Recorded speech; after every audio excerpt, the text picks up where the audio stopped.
Hello दोस्तों, आप सभी का अपने YouTube चैनल अररिया क्लासेस में पुनः स्वागत है।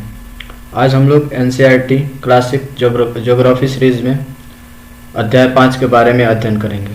तो अध्याय 5 का नाम है पृथ्वी के प्रमुख परिमंडल। तो पृथ्वी के प्रमुख परिमंडल से संबंधित जो भी इम्पोर्टेंट पॉइंट है उसे समझेंगे और उसे कैसे याद रखा जाता है उसे सीखेंगे। तो पहला है इसमें इम्पोर्टेंट डेफिनेशन भूमंडल। तो इसको इतना ही याद रखना है, पृथ्वी का ठोस भाग जिस पर हम लोग रहते हैं उसको कहते हैं भूमंडल। तो पहला हमारा इंपॉर्टेंट पॉइंट मिल गया, क्या? भूमंडल। भूमंडल का डेफिनेशन याद रखना है, पृथ्वी का ठोस भाग जिस पर हम लोग रहते हैं उसे भूमंडल कहते हैं।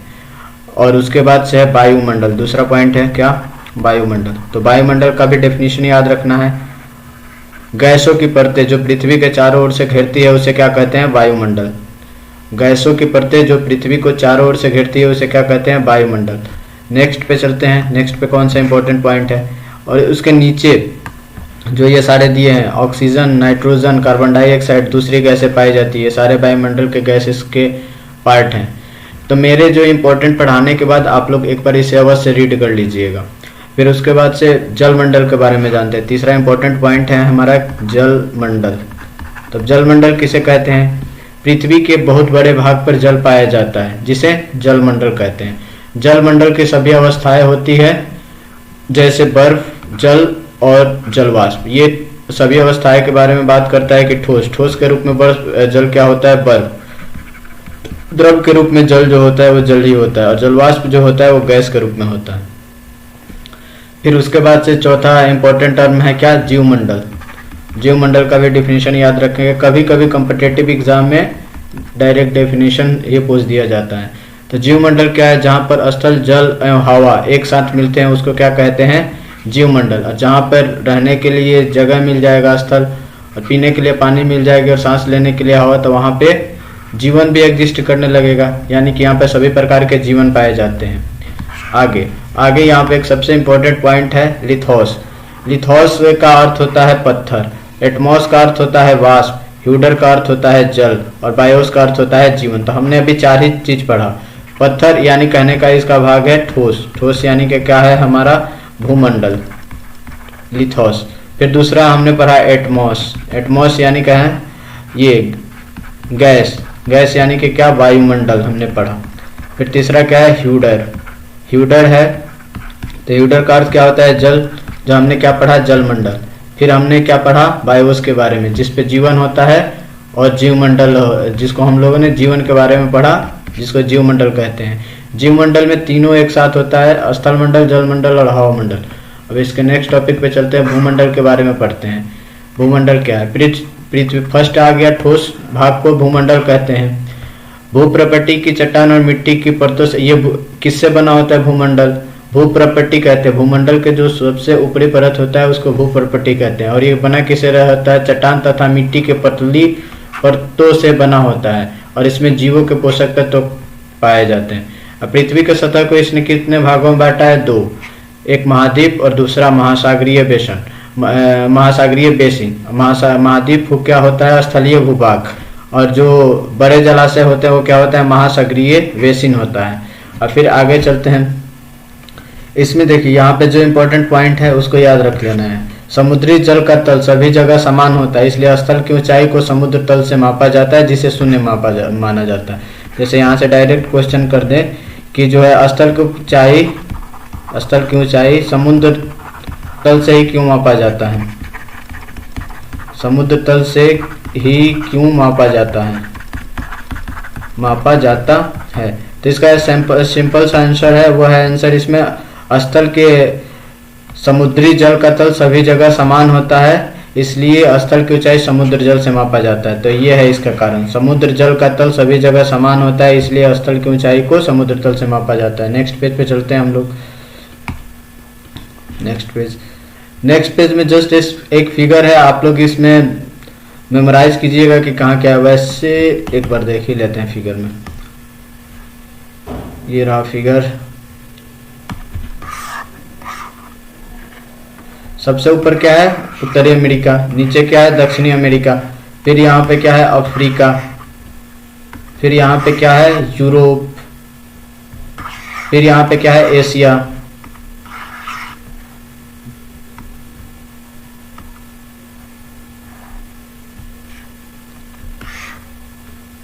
फिर यहाँ पे क्या है आपका, ऑस्ट्रेलिया।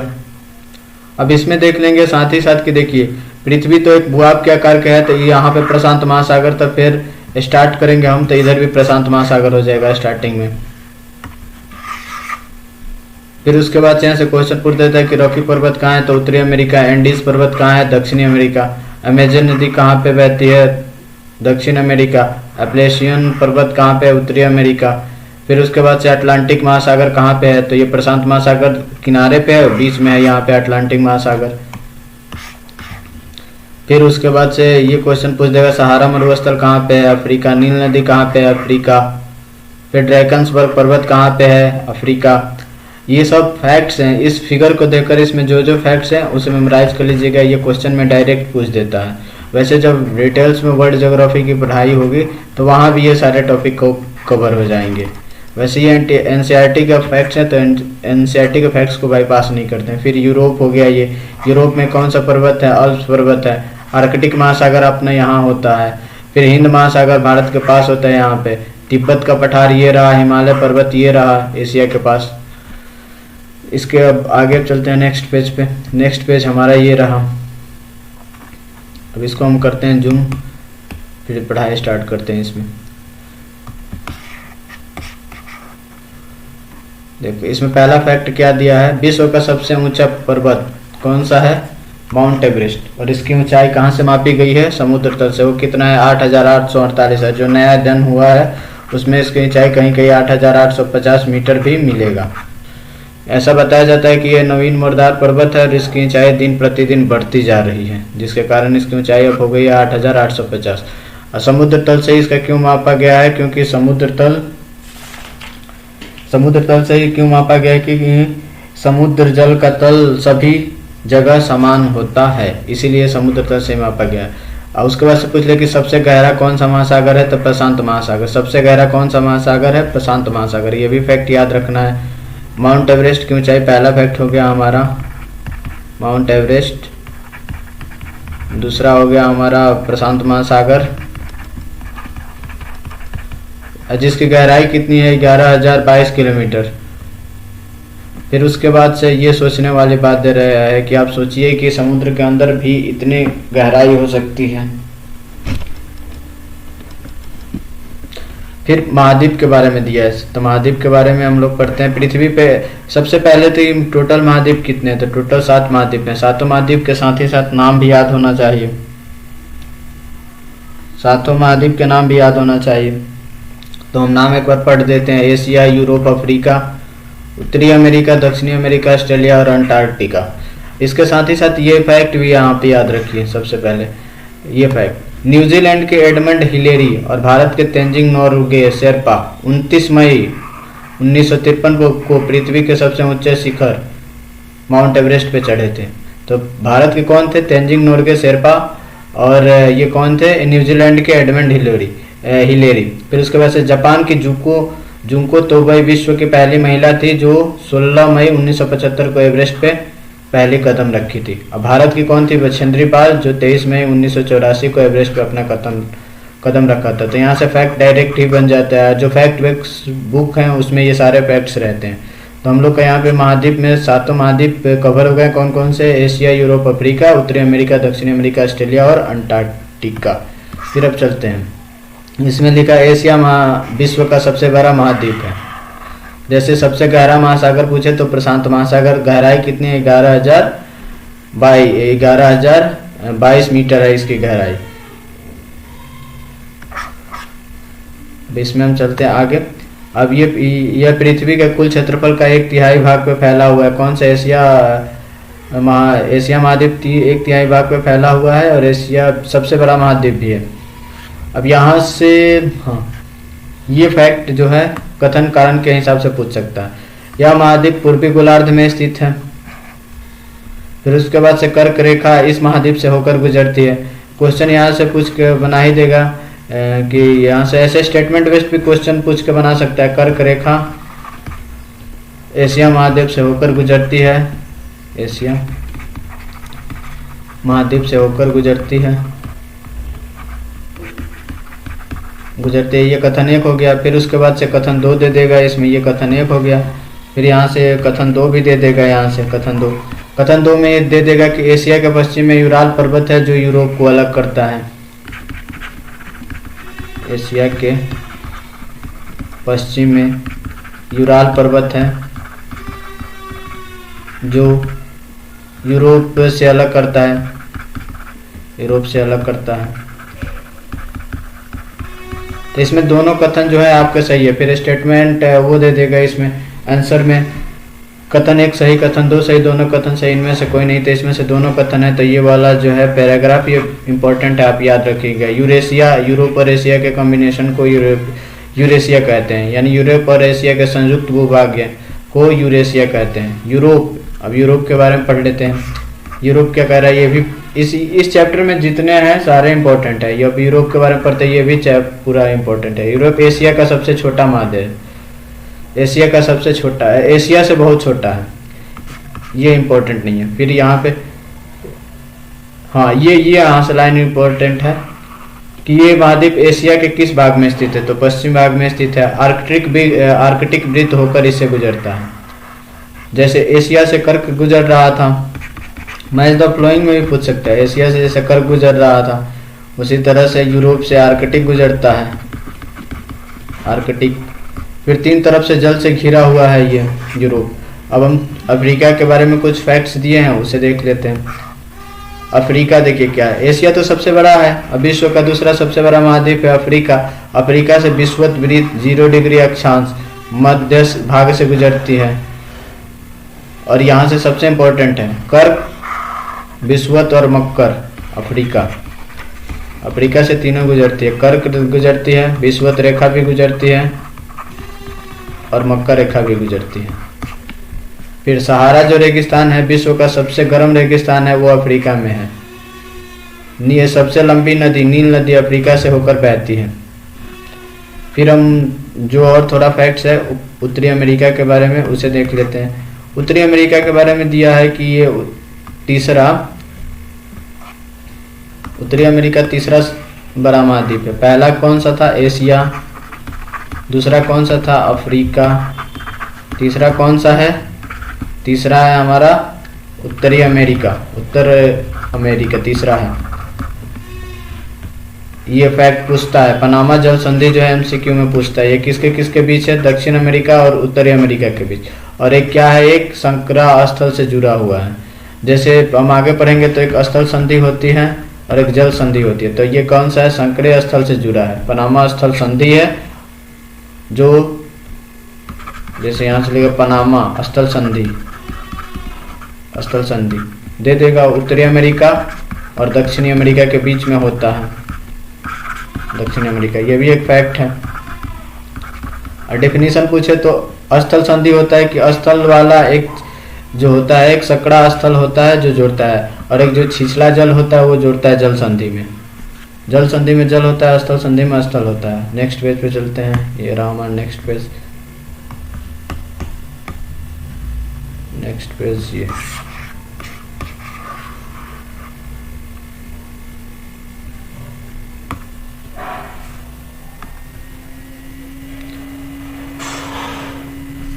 इसमें यही फैक्ट है, जो उत्तरी अमेरिका है पूरी तरह से उत्तरी गोलार्ध एवं पश्चिमी गोलार्ध में स्थित है। यह महाद्वीप तीनों ओर से महासागर से घिरा हुआ है। इससे पहले हमने किसके बारे में जाना था, यूरोप भी तीनों तरफ से महासागर से घिरा है, ये भी तीनों तरफ से महासागर से घिरा है। अब दक्षिण अमेरिका के बात कर ले तो दक्षिण अमेरिका दक्षिणी गोलार्ध और पूर्व और पश्चिम दोनों में फैला है। विश्व के सबसे लंबी पर्वत श्रृंखला एंडीज दक्षिण अमेरिका में है। दक्षिण अमेरिका में विश्व के सबसे बड़ी नदी, सबसे लंबी नील अफ्रीका में है, और सबसे बड़ी नदी अमेजन दक्षिण अमेरिका में है। एंडीज कहाँ है, दक्षिण अमेरिका में है। और रॉकीज कहाँ है, रॉकीज है आपके उत्तरी अमेरिका। ये फैक्ट कवर हो गया है। पनामा जल संधि इन दोनों के बीच है, स्थल संधि है। वो कौन सी स्थल संधि है, पनामा स्थल संधि है। अब देखिए स्थल संधि का यहाँ पे डिफिनीशन दे दिया है। स्थल का वह संकरा भाग जो दो स्थल का वह संकरा भाग जो दो स्थलीय भागों को एक दूसरे से जोड़ता है, और पानी का वह संकरा भाग जो दो जल राशि को जोड़ता है। उसी तरह से एक फैक्ट भी यहाँ पे दे दिया है, भारत और श्रीलंका के बीच जल संधि का नाम आता है।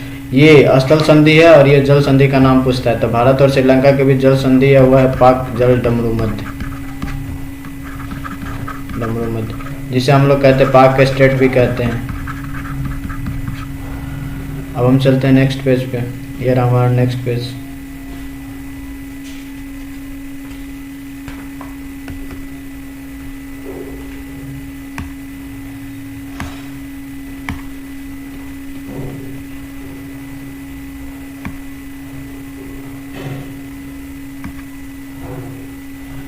इसमें आगे देख लेते हैं। हाँ, इसमें आगे भी है, ये है आगे। इसमें ऑस्ट्रेलिया विश्व का सबसे छोटा, ये पैराग्राफ भी इम्पोर्टेंट है। ऑस्ट्रेलिया विश्व का सबसे छोटा महाद्वीप है। सबसे बड़ा एशिया, दूसरे नंबर पे अफ्रीका, तीसरे नंबर पे उत्तरी अमेरिका, और सबसे छोटा है कौन सा अपना ऑस्ट्रेलिया, ये सबसे छोटा है।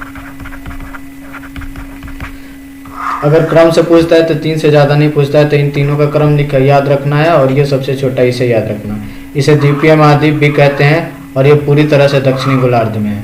जैसे उत्तरी गोलार्ध में कौन कौन से है, तो उत्तरी गोलार्ध में हमने यहीं से फैक्ट याद किया, एक है अपना यूरोप और एक है आपका उत्तरी अमेरिका। उसी तरह से ऑस्ट्रेलिया की बात करें तो ये दक्षिणी गोलार्ध में है पूरी तरह से, और इसे द्वीपीय महाद्वीप भी कहते हैं। अब इसे द्वीपीय महाद्वीप क्यों कहते हैं, क्योंकि द्वीप का डिफिनीशन होता है कि ये चारों तरफ से जल है और एक छोटा सा स्थल का भाग है जिस पे लोग रहते हैं। सेम है, चारों तरफ से महासागर और समुद्रों से घिरा हुआ है, जिसके कारण इसे द्वीपीय महाद्वीप कहते हैं। अब इसमें नेक्स्ट है अंटार्कटिका। ये बहुत बड़ा महाद्वीप है जो दक्षिणी गोलार्ध में स्थित है। हाँ, यहाँ से ये याद है, ये कभी एग्जाम में पूछा है। ये मैत्री और जो दक्षिण गंगोत्री शोध संस्थान है, जहाँ पे शोध होता है, और ये भारत का शोध संस्थान है। ये कहाँ है, अंटार्कटिका महाद्वीप में है। अब हम पढ़ते हैं इसमें जलमंडल के बारे में। जलमंडल का हमने डेफिनेशन तो कवर कर ही लिया है। एक वर्ड आ गया इसमें, नीला ग्रह। क्यों? क्योंकि 71% भाग जल और 29% भाग स्थल है। तो जल का भाग ज़्यादा है, इसलिए इसे ऊंचाई से देखने पर नीला दिखाई देता है, इसलिए इसे नीला ग्रह की संज्ञा दे दिया गया है। अब ये जल किस किस रूप में है, महासागर के रूप में है, नदियों के रूप में है, झील के रूप में है, नदियों के रूप में है, और भूमिगत जल है, और वायुमंडल की जलवाष्प सभी सम्मिलित है। पृथ्वी पर पाए जाने वाले 97% से अधिक भाग जल का 71-29 जल स्थल। अब इसमें से कह रहा है 97% महासागरों में पाया जाता है, वह इतना खड़ा होता है कि। अब नेक्स्ट पेज पे चलते हैं।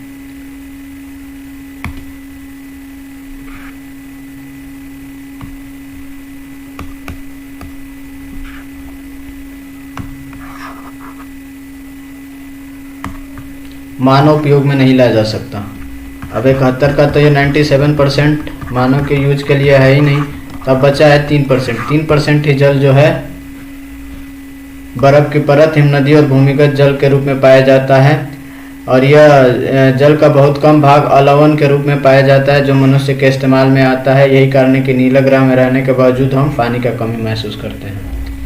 देखो एकदम मेंस का क्वेश्चन यहाँ से ऐसे वही बन जाएगा। जब पानी की इतनी उपलब्धता है फिर भी हम पानी की कमी को क्यों महसूस करते हैं, तो क्योंकि सबसे ज़्यादा पानी 97% खड़ा है, और 3% पानी ही है जो मनुष्य के यूज के लिए है, वो भी अलग अलग वो भी शेष जल का जो बहुत बड़ा भाग है वो परत, हिमनद और भूमिगत जल के रूप में पाया जाता है।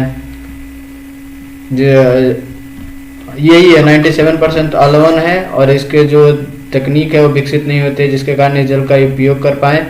इसी कारण ये सब नीले ग्रह पर रहने के कारण हम कमी महसूस करते हैं। अब महासागर की तरफ चलते हैं।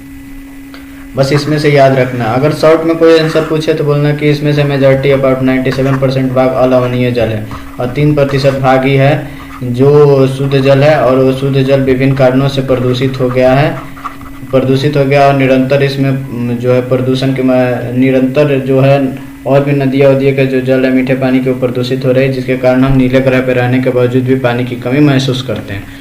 अब नेक्स्ट टॉपिक है हमारा महासागर। अब महासागर के बारे में पढ़ते हैं, महासागर क्या है। तो महासागर में एक सिंपल सा वर्ड दिया है, जलमंडल का मुख्य भाग है।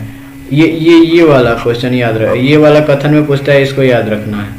महासागरीय जल हमेशा गतिशील रहता है, इसमें तरंग, ज्वार भाटा और महासागरीय धाराएं महासागरीय जल के मुख्य गतियाँ हैं। महासागरीय जल हमेशा गतिशील रहता है। वही एक छोटे नदी उदी का जो जल रहता है उसे देखना, और महासागर का जल देखना। महासागर का जल हमेशा गतिशील रहता है। ये कथन बेस्ड क्वेश्चन होता है, ये आपको कथन याद रखना है। और तरंग उरंग ये उतना इम्पोर्टेंट नहीं है, तो ऐसे ही पता है। फिर इसके हम नेक्स्ट पेज पे चलते हैं।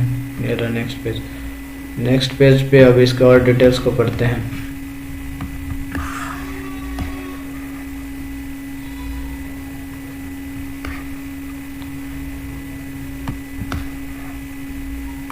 प्रशांत महासागर, अटलांटिक महासागर, हिंद महासागर और आर्कटिक महासागर, ये जो है 4 महत्वपूर्ण महासागर है। प्रशांत महासागर सबसे बड़ा महासागर है, वैसे भी हम लोग पढ़ लिए हैं। पृथ्वी के 1/3 भाग पर फैला हुआ है, और पृथ्वी का सबसे गहरा भाग मैरियाना प्रशांत महासागर में स्थित है। और प्रशांत महासागर का ये देखो ये कैसा है, यहाँ से ये पूछता है, जैसे प्रशांत महासागर का आकार वृत्ताकार। बस दूसरा आ जाता है, दूसरा सबसे बड़ा महासागर अटलांटिक। जैसे हमने 3 महाद्वीप में याद रखा था, एशिया, अफ्रीका, उत्तरी अमेरिका, उसी तरह महासागर में पहला प्रशांत हो गया, दूसरा अटलांटिक हो गया। अब अटलांटिक का आकार कैसा है, तो अटलांटिक जो है एस अक्षर का है। और इसमें इंपॉर्टेंट पॉइंट है जो मैं बता रहा हूं, ये है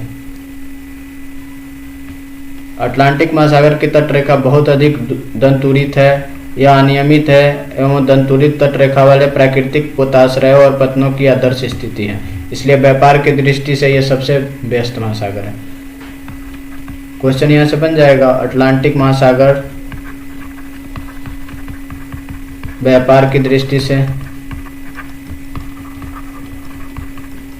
सबसे महत्वपूर्ण क्यों है?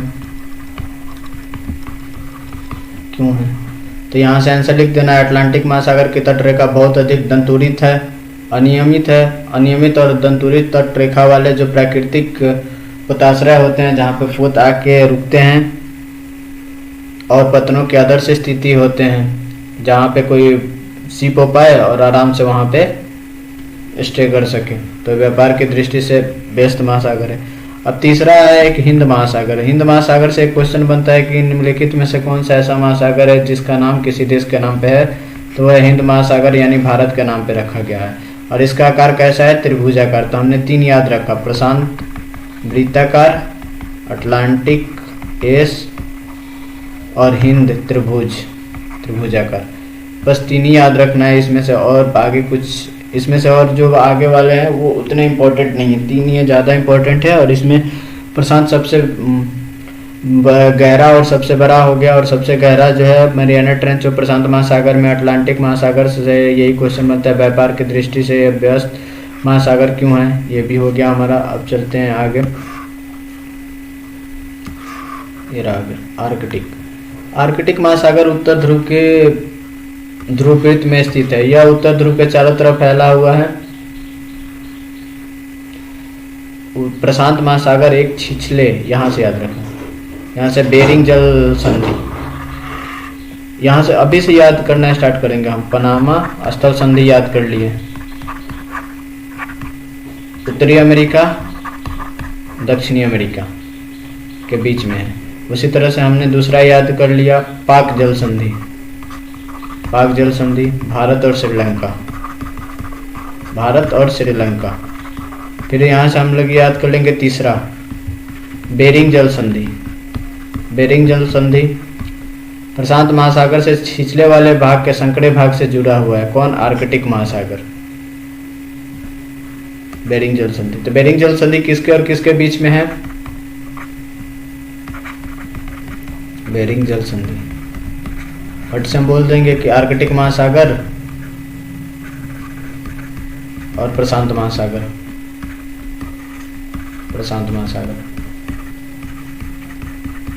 इसमें से भी जो भी इम्पोर्टेंट फैक्ट थे वो हमने कवर कर दिया है, बाकी आप लोग इसे बार बार रीड करके याद करें। अब इसे सबसे इम्पोर्टेंट फिगर है यहाँ पर, इसे समझते हैं। हमारा ये है वायुमंडल के विभिन्न परत हैं। जैसे हम पृथ्वी से ऊपर जाएंगे तो सबसे पहले हमारा क्षोभ मंडल मिलेगा, उससे जैसे हम ऊपर जाएंगे समताप मंडल मिलेगा, फिर उससे जस्ट ऊपर जाएंगे मध्य मंडल मिलेगा, फिर उससे ऊपर जाएंगे आयन मंडल मिलेगा, और जैसे आयन मंडल से ऊपर जाएंगे तो हमें बहिर्मंडल मिलेगा। चलिए देख लेते हैं। देखिए ये रहा हमारा बहिर्मंडल। तो हमारे टोटल कितने मंडल हो गए याद रखेंगे, 1 2 3 4 5, 5 मंडल। और पांचों का नाम याद रखना चाहिए, क्षोभ मंडल, समताप मंडल, मध्य मंडल, आयन मंडल और बहिर्मंडल। सबसे नीचे वाला मंडल क्षोभ मंडल और सबसे ऊपर वाला मंडल बहिर्मंडल। और मध्य में कौन सा है, तो मध्य में मध्य मंडल है, क्षोभ के ऊपर समताप और समताप के ऊपर जस्ट आयन। अब ये तीनों जो मंडल है इसमें कौन कौन सी महत्वपूर्ण घटनाएं होती है ये बुक से पढ़ के अभी इसके बारे में जान लेते हैं कि ये सारे मंडल से इंपॉर्टेंट फैक्ट्स कौन कौन से हैं, और उससे मेमोराइज कर लेंगे। फिर ये भी हमारा जो टॉपिक है खत्म हो जाएगा, क्योंकि यहाँ से क्वेश्चन यही बनता है कितने मंडल हैं, मंडलों का क्रम दे देगा कि क्रम में सजाए, सबसे निचली कौन से मंडल है, सबसे ऊपरी कौन से मंडल है, मध्य में कौन सा मंडल है, और कौन सा मंडल की कौन सी महत्वपूर्ण घटनाएं हैं। तो चलिए अब हम लोग वायुमंडल के बारे में पढ़ते हैं, फिर उसके बाद से मंडल पे आके पढ़ेंगे। तो ये रहा हमारा वायुमंडल। वायुमंडल का डेफिनेशन तो हमने कवर ही कर ही लिया है, तो फिर से इसे दोबारा नहीं कवर करेंगे। ये पांचों मंडल के बारे में हमने बता दिया, ये भी आगे नहीं कवर करेंगे। अब इसमें जो महत्वपूर्ण घटना है जो होने वाली उसके बारे में अगर इसमें दिया होगा तो स्टडी करेंगे, नहीं तो नेक्स्ट चैप्टर में दिया होगा तो उसे पढ़ेंगे। तो चलिए अब इसके नेक्स्ट पेज में ये दिया है, ये देख लेते हैं नेक्स्ट पेज का। नेक्स्ट पेज में दिया है वायुमंडल में मुख्यतः 2 गैसें हैं, नाइट्रोजन और ऑक्सीजन। सब जानते हैं 78% और 21%। ये है नाइट्रोजन और ये है ऑक्सीजन, मेनली यही है।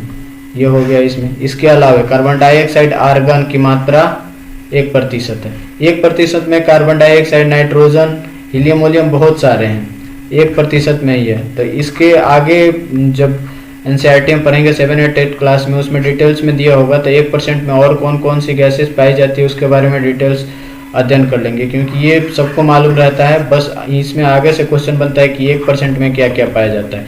इसमें आर्गन कितना होता है, कार्बन डाइऑक्साइड कितना होता है, ये सब पूछा जाता है। फिर उसमें जलवाष्प कितना होता है, ये सारे पूछे जाते हैं। फिर उसके बाद से सब जानते हैं ये भी सब जानते हैं। नाइट्रोजन प्राणियों की वृद्धि के लिए, ऑक्सीजन सांस लेने के लिए।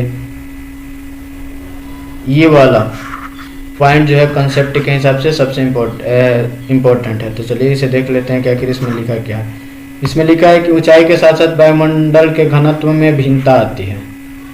समुद्र तल पर सबसे अधिक होता है घनत्व, जैसे जैसे हम ऊपर जाते हैं तो तेजी से घटता है। पहाड़ों पर पर्वतारोहियों को हवा के घनत्व में कमी के कारण सांस लेने में कठिनाई होती है। ऊंचाई पर सांस लेने के लिए उन्हें अपने साथ ऑक्सीजन सिलेंडर तक ले जाना पड़ता है। अब समझ में आ गया होगा कि क्यों पर्वतारोहियों को सांस लेने में कठिनाई होती है, क्योंकि हवा का घनत्व क्या होता है, हवा का घनत्व में कमी के कारण होता है। हवा के घनत्व सबसे ज़्यादा कहाँ होता है, तो ये यहाँ पर देखो, घनत्व सबसे ज़्यादा होता है समुद्री तल पे, और जैसे जैसे हम ऊपर जाएंगे तो तेज़ी से घनत्व घटता है। फिर कुछ नहीं, जितने चीज़ की स्टडी हुई है उसके बारे में जस्ट फिगर दिया है। फिगर से ये समझ में आ जाता है कि अगर ये जहाँ पे हमें तीनों दशाएं मिल जाते हैं, वायुमंडल, स्थल मंडल और जल मंडल की तीनों दशाएं मिल जाती है, तो वहीं पे जीव मंडल का निर्माण किया जाता है। तो ये तीनों कलेक्टिव रूप से जहाँ मिलेंगे वो हो जाएगा हमारा जीव मंडल। जीव मंडल को ही वहाँ पे एक टर्म दिया था बायोस, इसका अर्थ होता है जीवन। उससे भी समझते हैं। फिर उसके बाद से चलते हैं नेक्स्ट पेज पे। ये रहा हमारा नेक्स्ट पेज। अब हमें पढ़ना है इसमें जीव मंडल के बारे में।